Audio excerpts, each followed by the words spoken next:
یوسف صاحب، وہ لوگ آج پھر سے آ رہے ہیں زہرا کو دیکھنے کے لیے۔ میں بہت پریشان ہوں، پتہ نہیں اس بار کیا ہوگا۔ اس سے پہلے بھی وہ دیکھنے آئے تھے، لیکن دہیج کے معاملے پر بات رک گئی۔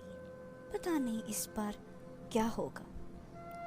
ہماری بیٹی جوان ہو رہی ہے، اس کو گھر میں بھی نہیں رکھ سکتے۔ اب سمجھ نہیں آ رہا ہے کہ ہم کرے تو کرے کیا۔ کشمیر میں دہیج کا مسئلہ اتنا بڑھ چکا ہے کہ اب تو کوئی شادی بھی ٹھیک سے نہیں ہوتی ہے۔ دہیج دینے پر ہی بہو کو سویکار کیا جاتا ہے کشمیر میں۔ صحیح کہتی ہے آپ آمنہ بیگم۔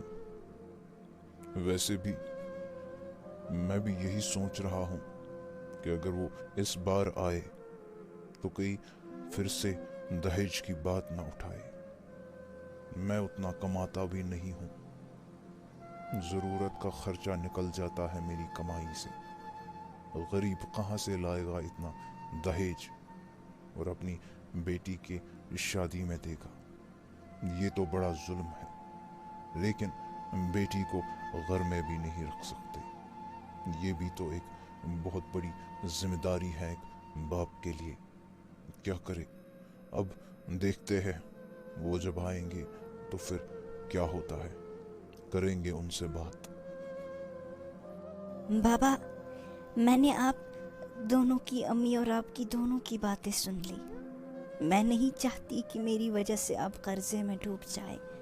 میری شادی کے لیے آپ نے پہلے سے ہی اتنے پیسے جمع کر رکھے ہیں۔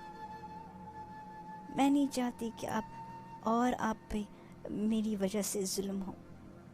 آپ کہاں سے لائیں گے دہیج اور ان کو دیں گے؟ بابا، اس سے بہتر تو ہے میں شادی ہی نہیں کروں۔ میں بیٹھوں گی اسی گھر میں، آپ لوگوں کی خدمت کروں گی ہمیشہ۔ بیٹا، ایسا ہوتا تو کوئی بھی باپ نہیں چاہتا کہ اس کی بیٹی اس سے دور ہو۔ ہر کوئی باپ اپنی بیٹی کو پلکوں پہ بٹھا کے رکھتا، اس کو کبھی کسی اور گھر میں نہیں جانے دیتا۔ لیکن یہی ہوتا آ رہا ہے، اور یہی تو جینے کا اصل راز ہے۔ بیٹی، تمہیں جانا ہے، اس گھر سے دور جانا ہے، تمہیں کسی اور گھر میں جانا ہے۔ ایک باپ اپنی بیٹی کو ہمیشہ اپنے گھر پہ نہیں بٹھا سکتا۔ اس پہ حق ہوتا ہے کہ وہ اس پہ شادی کر دے۔ ذمہ داری ہوتی ہے اس کے کندھوں پہ، بوجھ ہوتا ہے۔ بیٹی، میں دیکھ لوں گا زہرا بیٹی، تم فکر مت کرو۔